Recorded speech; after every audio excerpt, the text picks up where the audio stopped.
11월의 첫 주일 거룩한 주일 예배 가운데 오신 여러분을 주님의 이름으로 환영하고 축복합니다. 시간이 참 빠른 것 같습니다. 벌써 올해도 2달밖에 남지 않았습니다. 그래서 특별히 부탁드리고 싶은 말씀은 우리 믿는 성도가 늘 기억해야 할 것이 있다면 우리를 들어 사용하시고 또 쓰시는 분이 누구이신가 할 때 바로 하나님이심을 기억하며 우리는 모두 하나님께 귀하게 쓰임받는 하나님의 신실한 자녀임을 잊지 말고 어디서 무엇을 하든지 여러분 말 한마디에도 복이 있고 또 능력이 되며 또 여러분의 말에 권세가 있고 특별히 여러분이 기도의 손을 드는 그곳이 어디든지 간에 하나님께서 지켜주시는 은혜와 축복이 여러분에게 있기를 예수님의 이름으로 간절히 축원합니다. 오늘 이 시간도 한번 인사했으면 좋겠는데요. 앞뒤 자분들과 함께 이렇게 한번 인사하도록 하겠습니다. 예배하는 자에게 복이 있습니다. 예배하는 자에게 복이 있습니다. 한 번 더 하겠습니다. 예배하는 자에게 복이 있습니다. 네, 할렐루야. 오늘 이 시간에는 예배하는 자에게 복이 있습니다 라는 제목으로 잠시 하나님 말씀을 나누도록 하겠습니다. 오늘 본문 시편 84편은 하나님을 사모하는 간절한 마음과 또 하나님을 가까이 하는 사람이 누리는 복에 대해서 노래하는 찬양시입니다.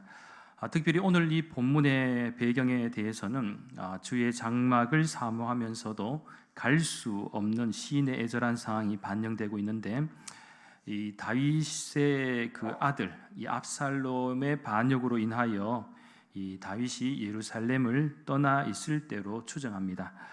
그래서 오늘 본문 표저에 보시면 고라 자손의 시라고 이렇게 표기되어 있는데 다윗과 동행했던 고라 자손이 너무나도 그리운 이 하나님의 전이 있는 예루살렘으로 돌아가기를 소망하며 지은 시로 보고 있습니다. 그런 의미에서 먼저 오늘 보면 1절 말씀에 주목하시면 시인은 만군의 여호와여 주의 장막이 어찌 그리 사랑스러운지요라고 이렇게 고백하고 있습니다. 여기서 우리는 한 가지 질문을 던져야 할 것 같습니다. 그것은 바로 하나님을 사랑한다는 것이란 질문입니다. 시인은 주의 장막이 너무나도 사랑스럽다라고 이렇게 고백하고 있는데 그렇다면 이 부분이 하나님과 어떤 관계가 있다라는 것일까요? 참고로 여기서 주의 장막이란 다윗이 이 언약궤를 안치하였던 예루살렘의 장막을 가리킵니다. 그러니까 시인은 자신이 하나님의 장막, 곧 이 그의 성소를 지극히 사랑하고 있음을 고백하고 있는 것이죠. 그러나 여기서 오해하지 말 것은 시인이 이처럼 주의 장막을 사랑하였다는 것은 장막 그 자체에 관심을 두고 한 고백만은 아니라는 것이죠. 즉 시인이 지극한 마음으로 주의 장막을 사랑했던 이유는 바로 그곳에 하나님께서 임재하시기 때문입니다. 물론 하나님은 편재하셔서 어디라도 다 계시지만 특별히 하나님께서는 거룩한 곳에 임재하십니다. 그렇게 시인에게 중요한 것은 주의 장막 그 자체가 아니라 그가 정말 사랑한 것은 바로 여호와 하나님이셨습니다. 마찬가지로 우리가 주일날 교회에 오는 것이 정말 사랑하고 사모하는 마음으로 만나야 할 분은 누구냐? 사랑하는 교회 그리고 성도들이 될 수도 있겠지만 궁극적으로는 바로 하나님이시다라는 사실입니다. 그런데 간혹 성도들 가운데는 하나님은 사랑하지만 교회는 싫고 예수님은 사랑하지만 교회는 밉다고 말하거나 생각하는 사람들이 있습니다. 그러면서 그들이 교회를 싫어하거나 미워하는 이유는 교회에는 많은 문제점이 있기 때문이다라는 것입니다. 물론 그럴듯한 말 같지만 이 부분을 조금만 더 깊이 들어가면 올바른 말은 아니다라는 것입니다. 왜냐하면 하나님과 교회는 결코 떼어놓을 수도 없고요. 또 예수님과 성도는 예수님께서 포도나무 비유를 통해서 말씀하신 바와 같이 서로 별개의 존재가 아니기 때문입니다. 물론 교회에는 여전히 불완전하고 실수 많고 죄와 허물이 가득한 사람들이 모이다 보니까 연약함도 드러나고 또 우리를 실망시키기에 충분한 일들이 일어나는 것을 부인할 수는 없습니다. 그런데요, 우리가 아무리 문제점이 있다고 해도 분명한 사실은 교회는 하나님의 집입니다. 또한 교회는 예수님께서 머리가 되시는 곳입니다. 그런데 어찌 하나님을 사랑하지만 교회는 싫고 또 예수님은 사랑하지만 교회는 밉다고 말을 할 수가 있을까요?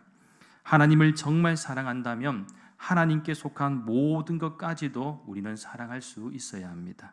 그것이 하나님을 진정으로 사랑하는 것입니다. 따라서 만일 여러분이 하나님을 사랑한다면 하나님이 임재하시는 교회까지도 지극히 사랑할 수 있는 은혜가 있기를 간절히 소망합니다. 기억하십시오. 아무리 문제가 많은 교회라도 피하지 말고 내 몸처럼 지키고 헌신하며 그에 속한 이 연약한 영혼들까지도 긍휼히 여기고 그들을 사랑하고 감싸줄 수 있는 사랑이 우리에게 있을 때 그것이 바로 진정한 하나님의 사랑이 될 줄 믿습니다. 그런 의미에서 오늘 이 시간에는 본문의 말씀을 통해서 우리가 깊이 좀 생각해 보아야 할 주제를 크게 두 가지 방향에서 잠시 나누도록 하겠습니다. 첫째는 하나님과의 교제가 단절된 인생만큼 비참한 인생이 없다라는 사실을 기억하십시오. 오늘 본문 2절 말씀에 주목하시면 시인은 내 영혼이 여호와의 궁전을 사모하여 세약하며 내 마음과 육체가 살아계시는 하나님께 부르짖나이다 라고 이렇게 고백하고 있습니다. 이 부분은 시인의 애틋한 마음이 잘 표현되는 구절이다 라고 볼 수가 있는데요. 대체 왜 이렇게 시인은 주의 장막을 사모하여서 마음과 육체가 쇠약해지는 지경에까지 이르게 된 것일까요? 그것은 바로 지금 그가 성소로부터 주의 장막으로부터 멀리 떨어져 있기 때문입니다. 제가 앞부분에서 잠시 말씀드린 바와 같이 본시의 배경은 다윗이 아들 압살롬의 반역으로 인하여 예루살렘을 떠나 있을 때로 추정한다라고 말씀드렸습니다. 다윗의 삶을 생각해 보면 여러분 어떤 모습이 연상되십니까? 정말 다윗은 그의 평생에 하나님과 동행하기를 원했고 수많은 고난과 시련 속에서도 견딜 수 있고 살아낼 수 있었던 것은 바로 하나님과의 영적 교제가 있었기 때문입니다.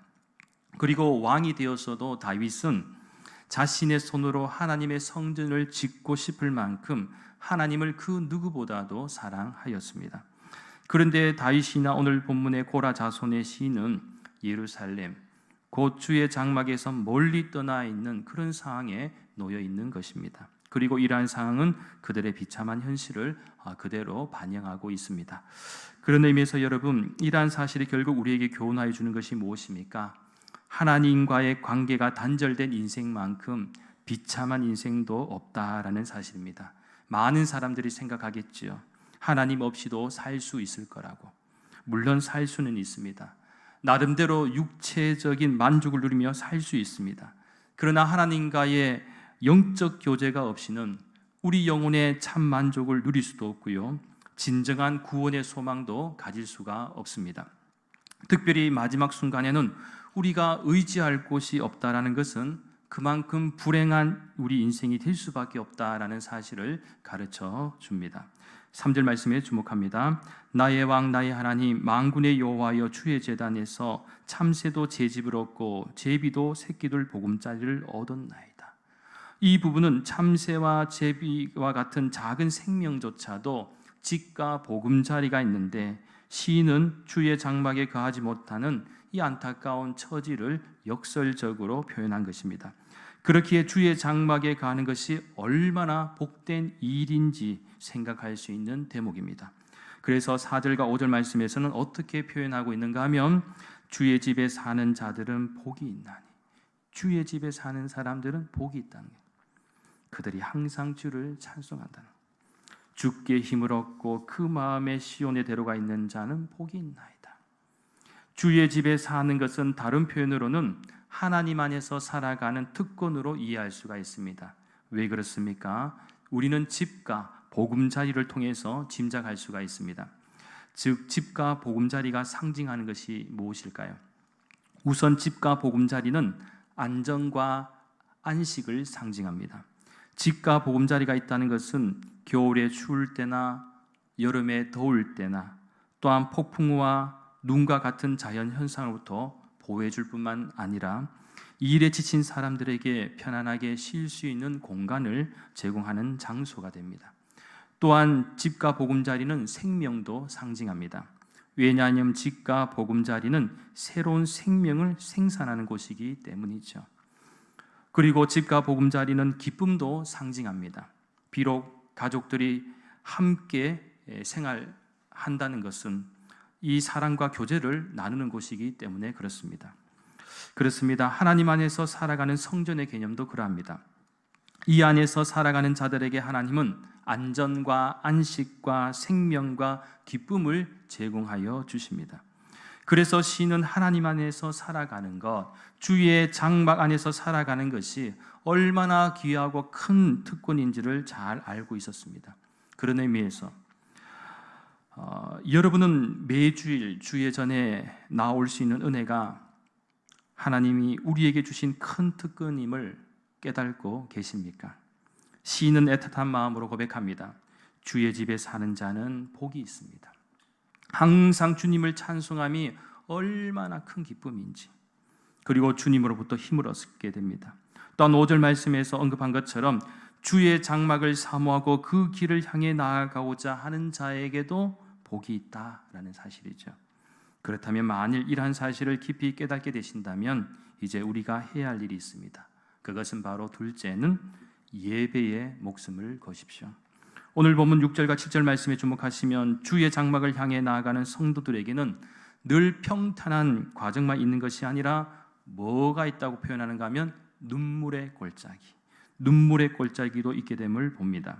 여기서 눈물의 골짜기는 거칠고 물이 없는 곳으로 고난과 시련의 장소를 상징합니다.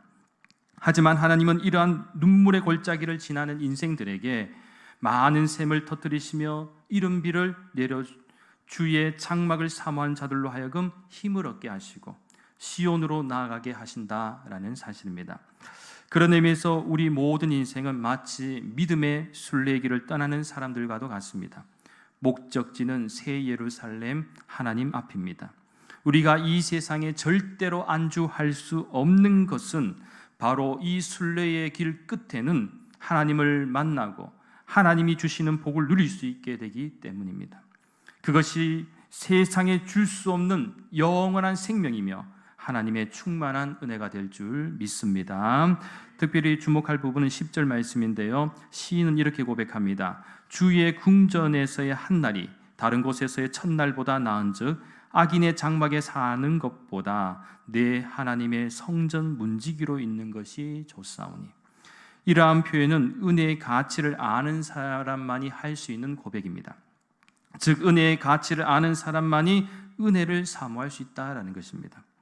시인은 단 하루를 살더라도 편안하고 안락한 것보다도 또한 악인의 장막에 사는 것보다도 비록 천한 직책이라 할지라도 하나님의 성전 문지기로 있는 것이 더 좋다고 고백을 합니다. 이것은 열악한 환경에 처한다 해도 모든 것을 감수하겠다는 의지도 포함되겠지만 하나님 안에서 주시는 은혜를 입으며 사는 것이 얼마나 큰 복이며 빼앗길 수 없는 은혜인지를 고백하는 내용입니다. 따라서 우리는 살면서 간혹 그럴 때가 있죠. 하나님의 은혜로 누리는 것이 많음에도 불구하고 그것을 알지 못하고 살아갈 때가 있습니다. 그리고 주의 전에 나와서 예배를 드린 것도 얼마나 귀한 일인지를 잊어버릴 때가 많지 않습니까? 2023년 11월 1일자, 그러니까 지난 수요일자입니다. 영국 가디언과 인디펜던트 등 외신에 따르면 프랑스 남부 가르주에 거주하는 한 80대 부부가 2021년 9월 자신들의 별장을 팔기로 결심하고 이 별장을 정리하던 중에 다락방에서 이 먼지를 뒤집어 쓴 오래된 나무 가면을 발견했다고 합니다. 이 가면은 20세기 초 식민지 시대 아프리카에서 총독이었던 이 남편의 할아버지가 소유했던 것이었습니다. 이 노부부는 중고품 상인에게 몇 가지 골동품과 함께 이 가면을 얼마에 팔았는가 하면 150유로, 그러니까 우리 돈으로는 약 21만 원을 받고 팔아버렸습니다. 그 가면이 어떻게 생겼는가 하면 다음과 같이 생겼습니다. 이렇게 생겼습니다.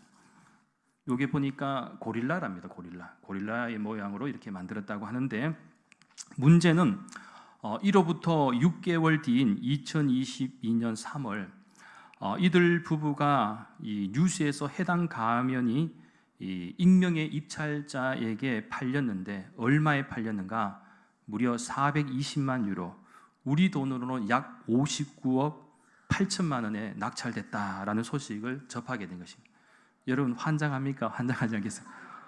와, 21만 원에 팔았는데 59억, 대박 날 수 있는 걸 이 노부부가 얼마나 안타까웠겠습니까? 거의 60억에 낙찰된 것입니다. 이 가치를 몰라봤다는 거예요. 나중에 알고 보니까 이 가면이 얼마나 중요한 가치가 있었냐면 19세기 중앙아프리카 국가 가봉의 팡족에 제작된 것으로 세계에서 12개밖에 없는 거예요. 12개밖에 없을 정도로 희귀한 것이었고 또 문화적 가치가 굉장히 높다는 것입니다. 그래서 이 노부부는 중고품 상인을 상대로 판매 무효화 민사소송을 제기했고 현재 소송 중이라고 하는데 글쎄 여러분 결과가 어떻게 될까요? 잘 모르겠습니다만 분명한 것은 그 가치를 알지 못했다는 거, 그죠? 그런데 그 가치를 알고 나니면 사실 팔지도 않았겠죠. 마치 오늘 우리의 모습도 이와 같습니다. 있을 때는 그 가치를 모를 때가 많아요. 누릴 때는 그 가치를 모르고 잊고 살 때가 많다는 겁니다. 우리의 신앙도 그렇습니다. 하나님의 은혜가 얼마나 크고 고귀한 것이며 이 세상 그 어떤 것과도 바꿀 수 없는 가치가 있음을 아는 성도라야 오늘 본문의 시인처럼 고백할 수가 있고 그러한 삶을 살아갈 수가 있습니다. 무엇보다 이러한 은혜를 충만히 받을 수 있는 곳이 바로 예배의 자리임을 알고 있다면 어찌 주의 전을 사모하지 않으며 하나님을 만나지 않겠습니까? 사랑하는 여러분, 내가 하나님 안에서 머물기 위해서라면 내가 해야 할 일도 많고 또 해내야 할 세상적인 일도 많이 있지만 무엇보다 하나님을 예배하는 일에 최우선적으로 살아낼 수 있는가? 여러분은 이러한 질문에 자신 있게 대답할 수 있고 또한 살아내셔야 합니다. 많은 성도들이 착각하는 것이 우리는 하나님을 예배하는 것이 그저 우리가 시간을 내어 하나님께 인심 쓰듯이 생각한다라는 것입니다. 하나님 아시죠? 제가 정말 바쁘고 해야 할 일이 참 많음에도 불구하고 제가 하나님을 위해서 시간을 냈습니다. 주님, 제가 시간 내서 왔어요. 이런 거예요.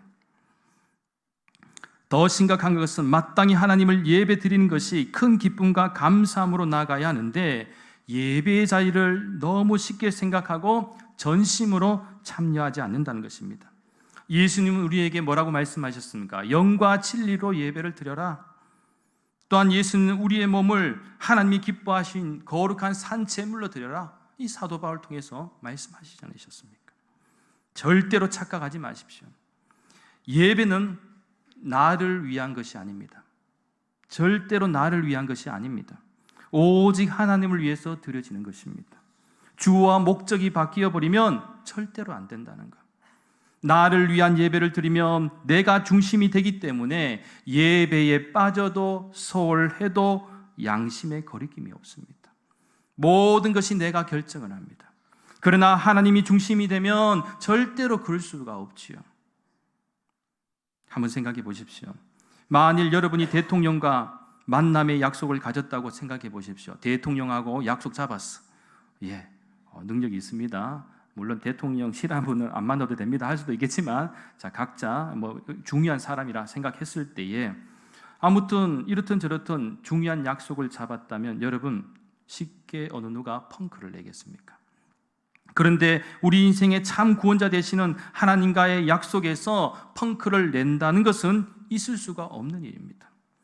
우리의 하나님과의 약속인 예배에 반드시 목숨을 걸어야 하고 승리해야 할 줄 믿습니다. 그래서 꼭 기억하십시오. 예배를 통해 우리가 은혜를 받는 것도 중요하지만 참된 예배는 우리들이 하나님께 최상의 가치를 인정하고 그에 합당한 영광과 존귀를 올려드리는 것입니다. 즉 우리의 시간과 정성과 물질을 올려드리며 하나님과 함께 기뻐하며 하나님께 감사하는 시간입니다. 과거 6.25 전쟁 당시에도 피난민들 가운데 예배가 무너지지 않았던 이유는 힘들고 고통스러울수록 하나님의 은혜와 자비를 구하면서 하나님께 영광 돌렸던 예배자들이 있었기 때문입니다.